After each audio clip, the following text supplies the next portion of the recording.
उम्मीद करती हूँ कि आप लोग अच्छे होंगे। फ्रेंड, आज हम आपको बताने वाले हैं कि आप अपने फ़ोन में नोटिफिकेशन रिंगटोन कैसे चेंज करेंगे। तो फ्रेंड, बहुत ही सिंपल इजी स्टेप बताएंगे, आपको देखना है और फॉलो करना। वीडियो की पूरी जानकारी लेने के लिए वीडियो लास्ट तक जरूर देखना। अगर फ्रेंड आपने मेरे चैनल को सब्सक्राइब नहीं किया है तो बेल आइकन दबाइए, चैनल को सब्सक्राइब कीजिए।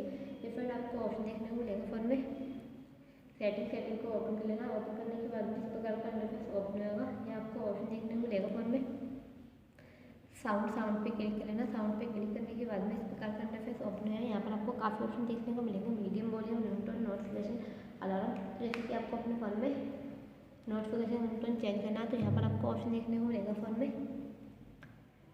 नोटिफिकेशन रिंगटोन, आपको क्लिक कर लेना। क्लिक करने के बाद में इस प्रकार अपने फ़ोन में रिंगटोन चेंज करेंगे। आपने यहाँ से यहाँ सेट कर लेंगे। इस प्रकार अपने फ़ोन में रिंगटोन चेंज करेंगे। आई होप अगर आपको मेरी वीडियो अच्छी लगी हो गाइस तो वीडियो को शेयर करें, लाइक करें। चैनल पर नए हो तो चैनल को सब्सक्राइब